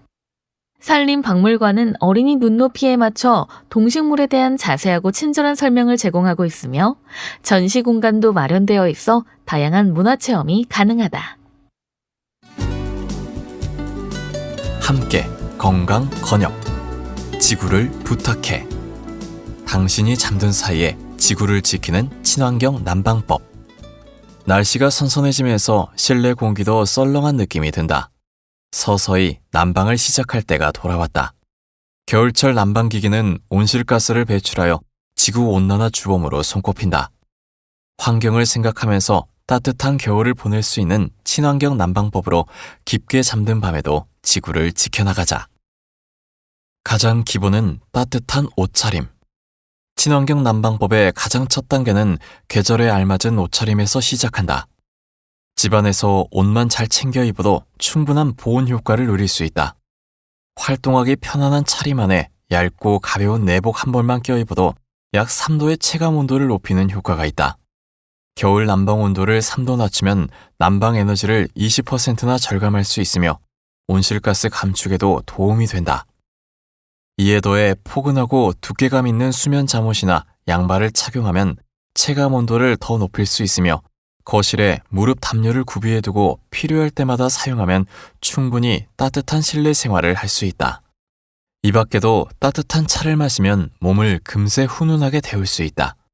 국화차와 계피차, 모과차 등 체온을 높여주는 차나 와인에 여러 가지 과일과 계피를 비롯한 향신료를 넣고 끓인 뱅쇼를 곁들여 더욱 아늑한 겨울밤을 보내보자. 난방 온도는 낮게, 습도는 높게. 대부분 겨울철 난방 온도 설정을 낮게는 24도, 필요에 따라 27도까지도 설정하는데 전문가들이 권장하는 겨울철 실내 적정 온도는 20도 전후이다. 실내 온도를 낮게 설정하는 것은 환경을 보호하는 데 일조할 뿐 아니라 건강에도 좋은 효과가 있다. 실내외 온도차를 줄임으로써 외부 추위에 대한 적응력이 향상되고 혈액순환도 증진되어 겨울철 위험 질병인 혈관 질환의 예방에 도움이 된다. 온도를 적절하게 설정한 후에는 습도를 영리하게 활용하자. 겨울철 건조한 환경 때문에 사용하는 가습기는 공기순환을 원활하게 해 보일러 가동 이후 빠르게 실내 온도를 높이는 역할을 한다. 물은 공기보다 비열이 높아 데워진 열기를 오래 간직할 수 있으므로 난방을 통한 설정 온도에 도달한 후 실내 온도를 유지하는 데도 큰 도움이 된다. 다양한 방법으로 열 손실 방지. 따뜻하게 잘 챙겨 입고 적당한 온도와 습도를 설정했다면 실내의 온기를 지키는 게 마지막 단계. 바깥에서 들어오는 찬바람은 실내 공기를 순식간에 차갑게 만들기 때문에 틈 사이로 들어오는 바람을 막는 것이 열 손실 방지에 가장 중요하다. 창문을 아무리 잘 닫아두어도 실내 열의 30%가 창문을 통해 빠져나가는데 해가 잘 들지 않는 넓은 창 전체에 에어캡이나 단열 필름을 붙이면 실내 온도가 최대 3도까지 올라가는 것으로 확인되었다. 창문뿐만 아니라 문틈에도 단열 커튼을 붙여두는 작은 실천이 겨울 내내 열 손실을 막아주는 큰 역할을 할 것이다. 아울러 두꺼운 거울 커튼과 러그를 활용하는 것 역시 외풍을 방지하고 바닥 온기를 유지하는 데 도움이 된다. 침실에서 난방 텐트를 사용하면 외부의 찬 공기를 막고 내부의 온기와 습도를 유지할 수 있어 밤새 과도한 난방 사용 없이 따뜻하게 잠을 청할 수 있다. 구성원 전체 친환경 난방 생활. 가정 및 사무실 등 공간을 함께 사용하는 구성원이 환경을 생각하는 난방 생활을 위해 함께 노력하는 것도 친환경 활동에 도움이 된다. 무심코 창문을 열어두거나 대수롭지 않게 난방 온도를 높이고 난방 시간을 늘려 사용하는 일이 빈번하게 발생하면 앞의 노력들이 물거품이 될 수 있다. 구성원들 모두 겨울철 친환경 난방 활동에 대한 정보를 공유하고 협의하에 노력한다면 건강과 경제 효율, 지구 환경 모두를 지키는 스마트한 겨울나기에 성공할 수 있을 것이다. 함께 건강 건협. 요즘 트렌드. 완전히 다른 세대의 등장. 잘파가 온다. 새로운 사고방식과 라이프 스타일을 장착한 MZ세대에 채 적응하기도 전에 또 새로운 세대가 등장했다. 성장 환경부터 습득된 지식, 전문 분야와 생활 방식, 소비 형태, 경제 활동 스타일 등 모든 것이 다른 잘파 세대가 그들이다. MZ보다 센 그들, 잘파가 누구야? 1990년대 중반부터 2000년대 초반에 태어난 G세대와 2010년 이후 출생한 알파 세대를 결합한 잘파 세대. MZ보다 더 젊고 트렌디하며 더 빠르고 영리하다. 2025년이면 전 세계 알파 세대 인구가 22억 명으로 인구 전체의 25%에 육박하게 된다. 한때 세계 경제를 이끌었던 베이비부머 세대보다 더 큰 파급력을 갖고 활동하게 될 주력 세대일 것이라는 관측도 나온다. 디지털 네이티브들의 성장. MZ세대가 아날로그와 디지털의 전환기에 성장하면서 빠르게 발전하는 디지털 기기에 계속 적응하는 노력을 기울였다면 잘파 세대는 메타버스와 인공지능 등 최첨단 기술을 어린 시절부터 경험해 디지털 기술에 대한 거부감이 무척 낮은 것이 특징이다. 기저귀를 찰 때부터 유튜브를 경험한 이들은 그야말로 디지털 네이티브인 것이다. 온라인 콘텐츠를 어떤 세대보다 손쉽게 이해하고 다루며 코딩 등 프로그래밍 교육을 받으며 자란 경우가 많고 직접 컨텐츠를 만들어 수익까지 창출하는 경우도 상당하다. 이처럼 온전히 디지털과 함께 자라난 잘파 세대를 아는 것이 곧 경쟁력이 되는 세상이 오고 있다. 자본주의 키즈들의 경제활동. 잘파 세대는 경제관념이 뚜렷하다. 그들의 부모인 밀레니얼 세대는 자녀를 위한 저축, 투자 및 경제교육을 적극적으로 실천하였고 아울러 청소년기부터 부모가 발급해준 체크카드와 신용카드를 사용하며 자발적이고 주도적으로 소비활동을 해온 잘파 세대는 기존의 어떤 세대보다 빠르게 시장 경험을 축적해왔다.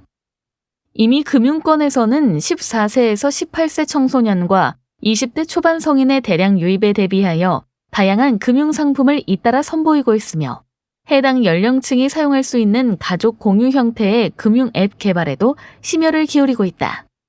이들의 경제활동에 따라 금융체계와 쇼핑시장, 온라인 마켓의 안정성 및 보안 등 다양한 측면에서 변화가 따를 것으로 예상된다. 지극히 개인적이고 확실한 행복 추구.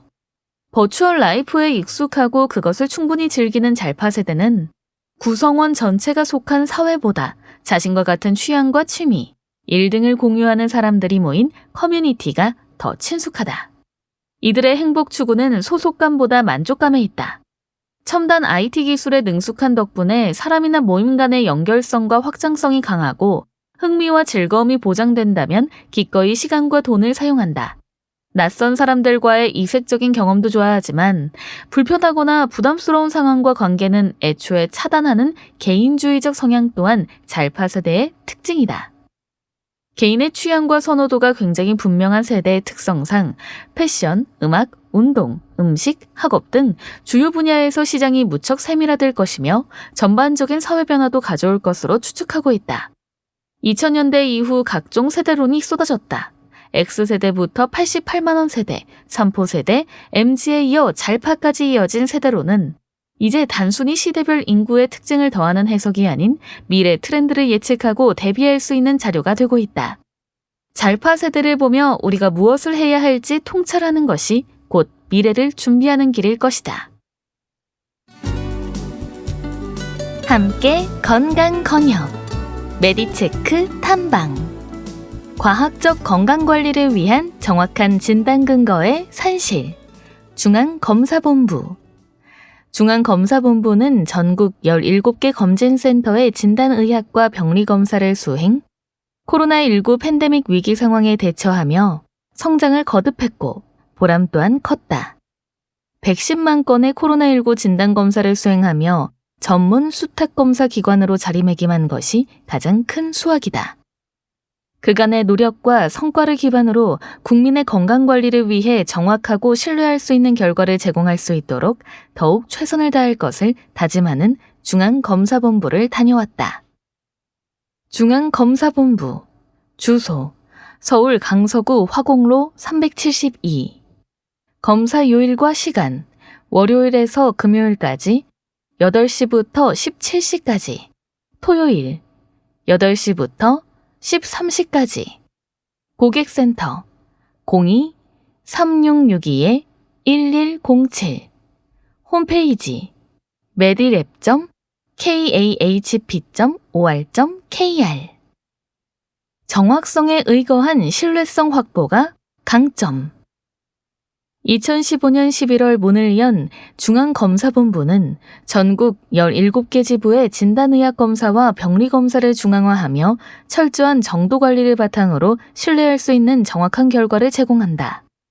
15명의 의료진을 비롯해 87명의 구성원이 호흡을 맞추며 최첨단의 진단 병리검사를 실시, 정확한 검사 결과를 산출해 건강검진과 증진에 필요한 의과학적 근거를 제공하고 있다는 것이 강점이자 자부심이다. 중앙검사본부의 업무 영역은 진단의학검사, 병리검사, 영상판독, QM으로 나뉘어 있다. 진단의학검사 파트에서는 혈액, 소변 등의 체액을 통해 종양표지자, 호르몬, 바이러스, 미생물 감염 등에 대한 검사를 담당한다.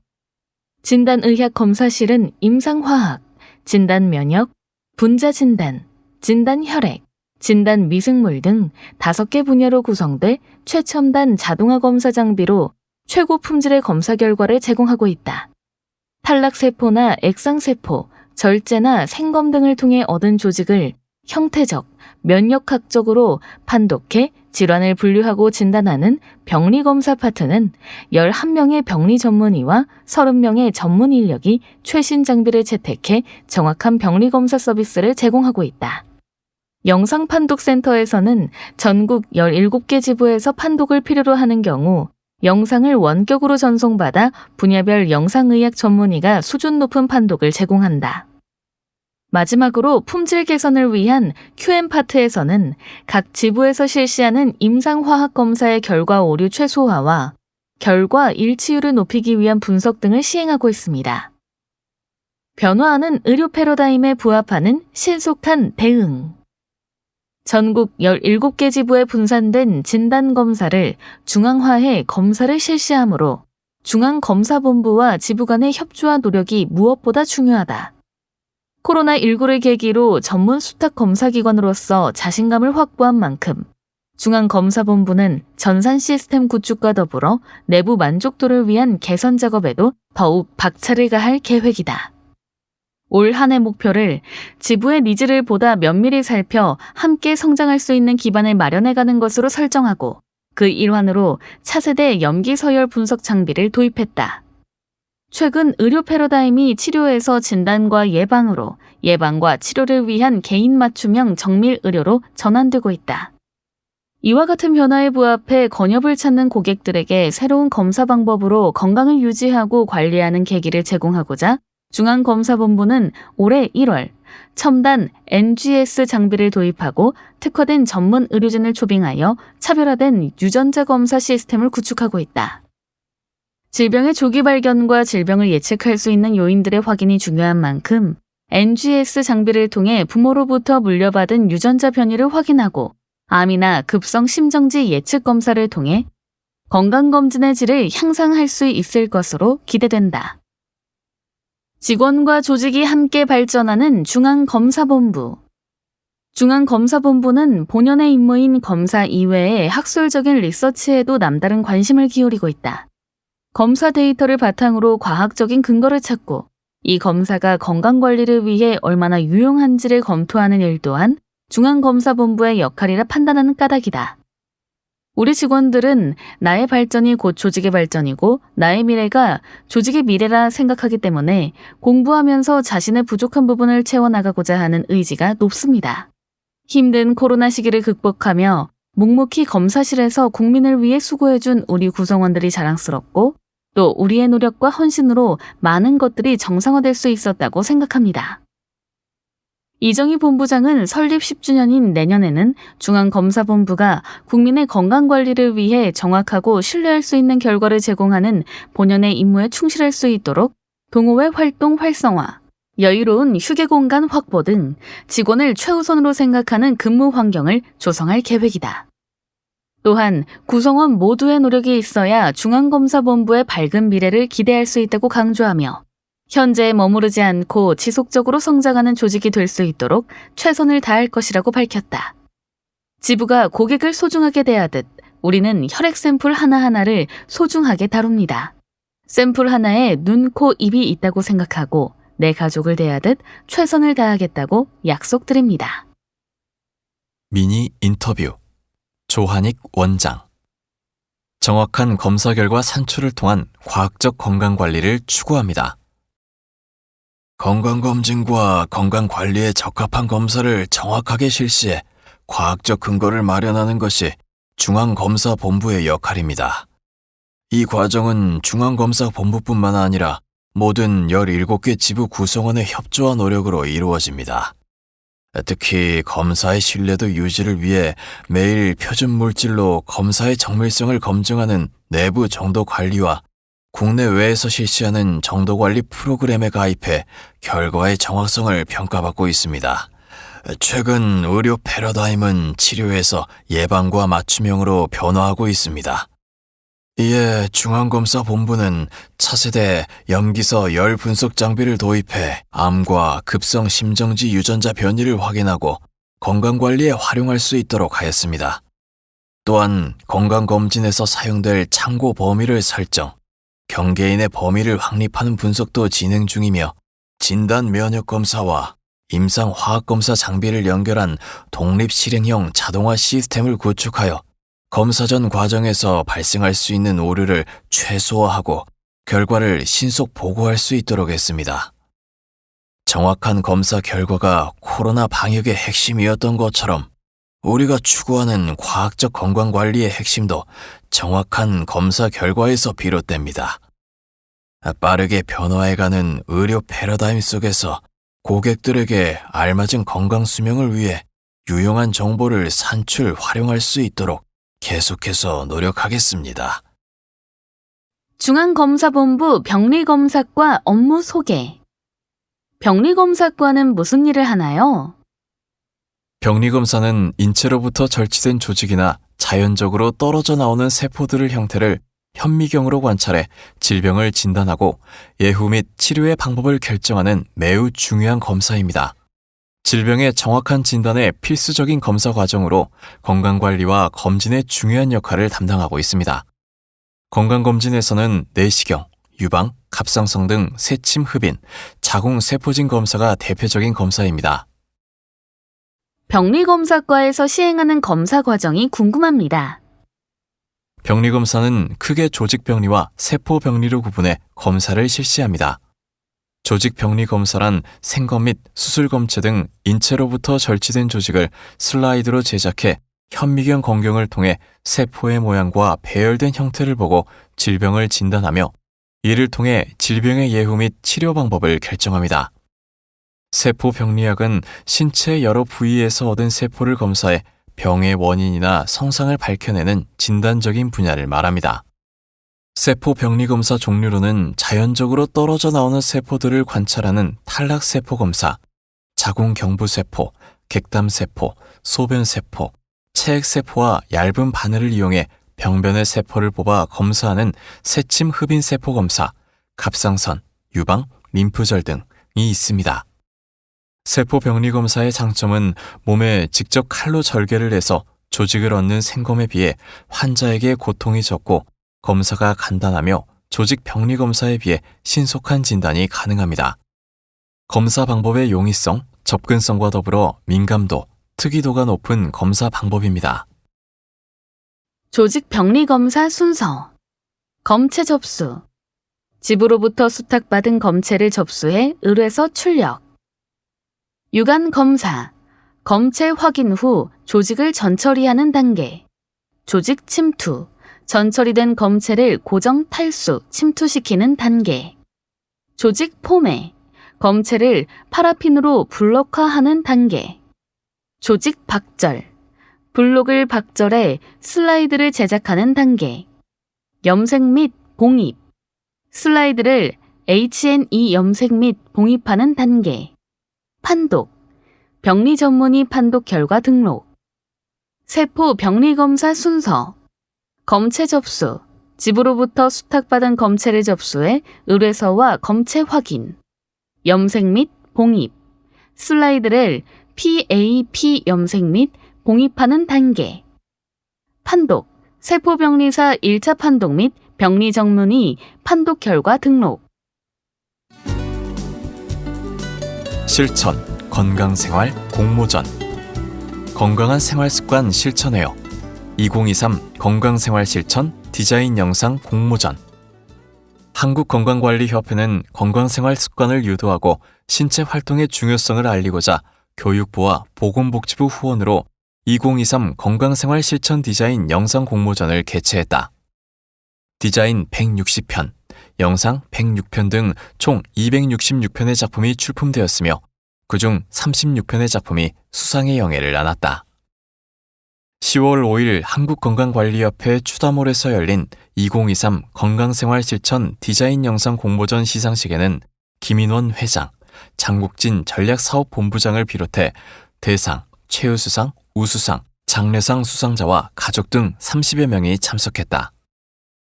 대상으로 권혜지 씨, 디자인 부문 일반부와 하계녹팀, 한현옥, 이상학, 영상 부문 일반부가 보건복지부 장관상을, 장은채 학생, 디자인 부문 청소년부와 칼퇴바람팀, 박우진, 박서진, 영상 부문 청소년부가 교육부 장관상을 수상했다. 최우수상은 김가람, 디자인 부문 일반부, 황태관, 영상 부문 일반부 씨와 최진호, 디자인 부문 청소년부, 한도경, 영상 부문 청소년부 학생이 차지했으며 우수상은 김성철, 디자인 부문 일반부, 문진성, 영상 부문 일반부 씨와 송민준, 디자인 부문 청소년부, 이소마, 영상 부문 청소년부 학생이 수상했다. 이어 그린라이트 팀, 김수연, 김아연, 정재민, 디자인 부문 일반부과와 애니컬 팀, 김한나, 최인정, 영상 부문 일반부, 최재용 학생, 디자인 부문 청소년부 등 장려상 시상이 진행됐다. 건협은 국민의 건강생활 실천 습관화를 유도하기 위해 이번 수상 작품들을 다양한 홍보물로 제작하여 건강 캠페인 및 교육 자료 등으로 적극 활용할 예정이다. 함께 건강 건협 메디체크 뉴스 본부 소식 본부 2023 건강생활 실천 디자인 영상 공모전 시상식 개최. 한국건강관리협회는 10월 5일 목요일 본회 추다몰에서 2023년 건강생활 실천 디자인 영상 공모전 시상식을 개최했다. 시상식에는 건협 김민원 회장, 장국진 전략사업본부장을 비롯한 수상자와 가족 등 30여 명이 참석했다. 대상에는 일반부 권희지 씨와 하계녹 팀이 보건복지부 장관상을, 청소년부는 장은채 학생과 칼퇴바람 팀이 교육부 장관상을 수상했다. 이번 공모전에는 총 266개 작품이 각축전을 벌여 총 36명이 선정됐다. 본부, 제로 웨이스트 자원순환 캠페인, 기증물품 전달식. 한국건강관리협회는 10월 6일 금요일 본회 추다몰에서 제로웨이스트 자원순환 캠페인을 통해 모은 의류 및 잡화 466건을 아름다운 가게에 전달했다. 폐기물을 줄이고 지속가능한 사회를 조성하기 위해 실시된 이번 캠페인은 본부와 중앙검사본부 임직원을 대상으로 약 한 달간 진행되었다.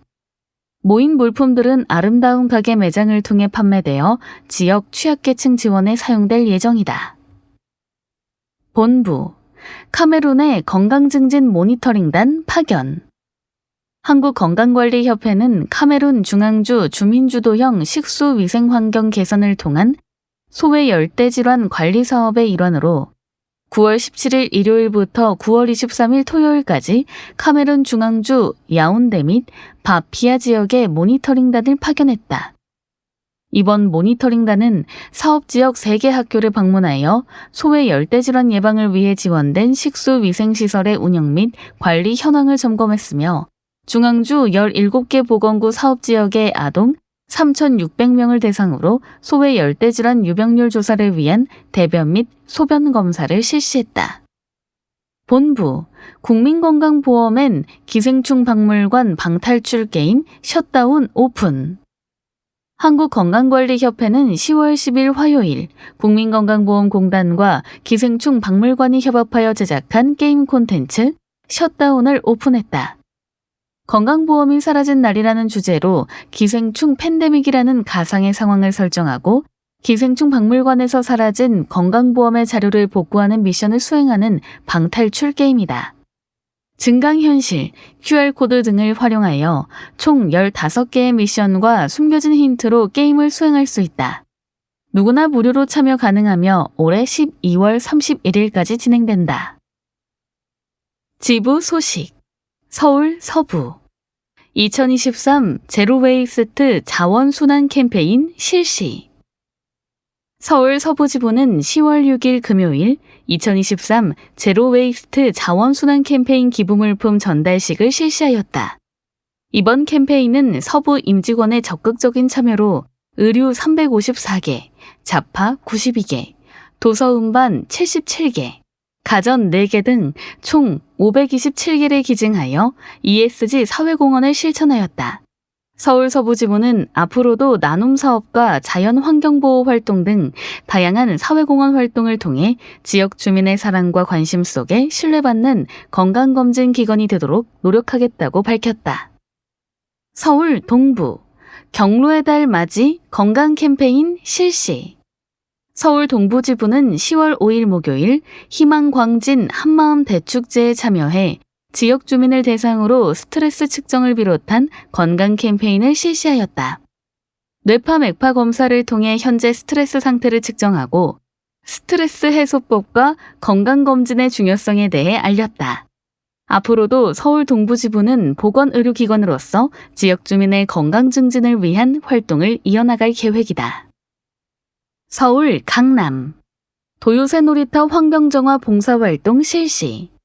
서울 강남지부는 8월 29일 화요일 성내 종합사회복지관을 방문해 아동의 정서 및 신체적 안정과 사회성 발달을 위해 마련된 공간에 청소와 정리정돈 활동을 하는 등 도요새 놀이터 환경정화 봉사활동을 실시했다. 서울 강남지부는 지역 내 기관과의 적극적인 교류를 통해 계속해서 지역사회 사회공헌 사업에 적극 참여할 예정이다. 부산 동부 메디부산 2023 시민건강박람회 건강체험관 운영. 부산 동부지부는 10월 13일 금요일부터 15일 일요일까지 3일간 백스코 제1전시장에서 진행한 메디부산 2023 시민건강박람회에 참여하여 건강체험관을 운영했다. 행사 참관객을 대상으로 건강체험의 기회를 제공하여 본인 건강 및 건강검진의 중요성을 알렸으며 새로운 협회 캐릭터 뿌기와 또기를 홍보하는 동시에 카카오톡 플러스 친구 추가를 진행하여 협회 알리기에 주력했다. 부산 서부 제로웨이스트 자원순환 캠페인.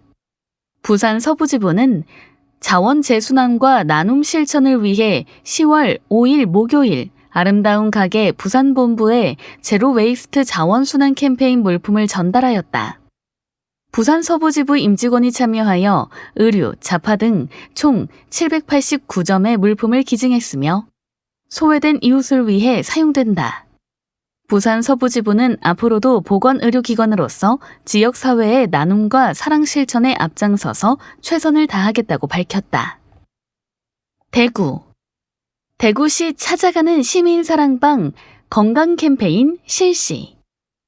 대구지부는 9월 14일 목요일 도시철도 1호선 교대역을 방문하여 찾아가는 시민사랑방 건강 캠페인을 실시했다. 국세청, 보훈청, 국민연금공단, 한국전력 등 23개 기관이 참여했으며 방문이 어려운 지역 주민들의 불편함을 해소하기 위해 1:1 맞춤형 캠페인을 진행했다. 대구지부는 뇌파 맥파 스트레스 측정을 통해 건강검진의 중요성을 알리고 건강에 대한 중요성을 알리는 시간을 가졌다. 인천 한부모 가정 돕기 자선바자회 성금 전달 실시. 인천지부는 10월 19일 목요일 인천시 약사회가 창립 42주년 기념 회원의 날을 맞이하여 진행한 한부모 가정 돕기 자선바자회 및 회원 체육대회에 성금을 전달했다. 이날 바자회 물품은 장애인 직업재활시설 2곳에서 준비했으며 모금된 금액은 인천 가톨릭 사회복지회로 기부된다. 울산 2023 제로웨이스트 자원순환 캠페인 실시. 울산지부는 9월 19일 화요일 전 직원이 참여하여 2023 제로웨이스트 자원순환 캠페인을 통해 모은 700여 점의 재활용이 가능한 옷과 소형 가전, 패션 잡화 등을 아름다운 가게 울산 되살림터에 기증했다. 이번 캠페인은 재활용이 가능한 물품을 기증함으로써 물품의 선순환을 돕고 물품 재활용을 통하여 탄소 절감 등의 환경보호에도 보탬이 되고자 실시되었다. 기증된 물품의 판매 수익금은 환경보호 및 소외계층 돕기 등에 쓰인다. 경기 육군 제55사단 건강 캠페인 실시. 경기지부는 10월 6일 금요일 육군 제55사단에 방문하여 장병 및 간부 대상으로 건강 캠페인을 실시했다. 이날 캠페인은 55사단 전체 체육대회에 참여하여 체성분 검사, 헤모글로빈 검사, 건강상담 등으로 이루어졌다. 앞으로도 경기도 지부는 지역 주민뿐만 아니라 다양한 주제의 건강 강좌 및 건강 캠페인을 이어나갈 것이다. 강원 2023 하반기 헌혈 캠페인 실시. 강원도 지부는 9월 22일 금요일 대한적십자사 강원혈액원과 연계하여 헌혈 캠페인을 실시하였다.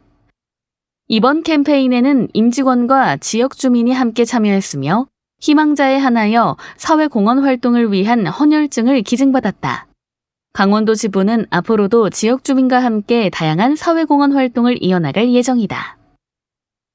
충북 세종 오송 사할린 한인 영주 귀국 주민의 추석 명절 선물 기증. 충북 세종지부는 9월 25일 월요일 오송에 거주하고 있는 사할린 한인 영주 귀국 주민 36가구에 추석 명절 선물을 기증했다. 사할린 한인 영주 귀국 주민은 일제강점기 시절 러시아 사할린 섬으로 강제징용돼 노역에 시달리다가 해방 후 한국으로 돌아오지 못하고 사할린 섬에 정착한 이들을 말하며 금년 귀국 15주년을 맞아 따뜻한 명절을 보내길 바라며 작은 선물을 준비했다. 앞으로도 충북 세종지부는 지역 소외계층에 지속적으로 관심을 가지고 사회적 책임을 다해 나갈 방침이다. 대전 충남 효심정 배식 봉사활동 실시. 대전 충남지부 건엽사랑 어머니 봉사단은 10월 11일 수요일 중구 중촌동에 위치한 효심정에서 배식 봉사활동을 진행했다. 직원들과 단원들은 효심정 주변 환경정화 활동을 시작으로 배식 보조, 설거지 및 뒷정리 지원을 통하여 봉사활동에 참된 의미를 느끼고 어르신들과 안부를 나누는 따뜻한 시간을 보냈다. 전북 건지산 플로깅으로 탄소 중립 실천. 전북지부는 10월 11일 수요일 전주 건지산 둘레길에서 플로깅 봉사활동을 진행했다. 이날 봉사활동은 직원 및 건엽사랑 어머니 봉사단 20명이 참여했으며 건지산 둘레길을 산책하며 쓰레기를 줍고 분리수거하는 등 환경 정화를 통한 지역사회와의 상생을 도모했다. 앞으로도 전북지부는 지역 주민의 건강뿐만 아니라 지역사회의 건강환경 조성을 위해 플로깅을 지속할 예정이다. 광주 전남 2023 대한민국 통합의학박람회 건강체험터 운영. 광주 전남지부는 9월 8일 금요일부터 9월 14일 목요일까지 7일간 장흥에서 개최한 2023 대한민국 통합의학박람회에 참여하였다. 이번 박람회를 통해 협회 부스를 방문한 관람객에게 뇌파 맥파 스트레스, 혈관 노화도, 체성분 검사 등을 실시하였으며 만성질환 예방 및 조기 발견, 건강관리 필요성에 대해 인식하는 계기를 마련하였다. 경북 2023 대구 정원 박람회 건강 캠페인 실시. 경북지부는 10월 13일 금요일부터 10월 17일 화요일까지 열린 2023 대구 정원 박람회에 참여하여 건강 캠페인을 실시했다. 이번 박람회는 대구에서 처음 개최하는 만큼 각지에서 많은 시민들이 방문했으며 볼거리와 즐길거리가 다양했다. 경북지부는 뇌파맥파 스트레스 검사를 체험해 볼 수 있는 건강체험터를 운영하여 건강검진의 중요성을 알렸다. 경남 창원천 건강환경 가꾸기 실시. 경남지부는 10월 11일 수요일 노란꽃 창포 식재지인 창원천에서 직원 및 건엽사랑 어머니 봉사단이 함께 건강환경 가꾸기 활동을 실시하였다. 건강환경 가꾸기는 사회공헌 사업의 일환으로 노란꽃 창포 식재지 주변 관리 및 유지보수를 위한 환경정화 활동을 진행하였다. 경남지부는 지역 주민의 건강 증진과 탄소 중립 실천을 위해 다양한 사회공헌 활동을 지속해 나갈 방침이다. 제주 특별자치도 지부 별관 준공식. 제주지부는 검진시설 확충의 일환으로 별관 신축 준공식을 9월 14일 목요일 진행했다. 이날 준공식 행사에는 김인원 회장, 이은희 사무총장 등이 참석하였으며 행사는 그동안 건립 추진 경과보고 및 기념사, 감사패 수여 등으로 진행되었다. 사무실 이전을 통해 확보된 본관 건물은 새롭게 리모델링을 통해 충분한 검진 시설을 확보하게 되며 이를 통해 보다 나은 검진 서비스 제공을 하게 된다. 메디체크에서 챙기는 꼼꼼한 건강검진. 몸속 질병을 짚어내는 영상의학센터. 영상의학센터는 MRI, CT, 초음파 등의 최첨단 장비를 이용하여 수검자의 내부 장기와 뼈를 스캔하고 판독에 필요한 영상을 만들어 신체 부위별 질환을 진단합니다. 1. MRI 검사 접수를 한다. 2. 탈의실에서 검진복으로 갈아입는다. 3. 검사실에서 과거 병력, 제한사항 등을 듣고 확인 후 검사를 시작한다. 4. 검사 시간은 20에서 30분 정도 소요된다. 건강검진이 시작되는 곳, 진단검사 의학센터. 검사자의 혈액이나 책, 대소변 검체를 화학, 면역학, 유전학 등의 방법으로 검사하며 당뇨, 빈혈, 이상지질 혈증, 신장 기능 및 간 기능 이상 등 우리 몸의 대사와 관련한 많은 질병을 찾아냅니다. 1. 안내에서 체열 대기 번호를 받고 순서를 기다린다. 2. 체열 전 인적 사항을 확인하고 체열한다. 3. 체열이 끝나면 체열한 곳을 5분 정도 지혈한다. 4. 안내에서 소변컵을 받고 중간료로 3분의 1 정도 채취한 후 소변컵 올려두는 곳에 둔다.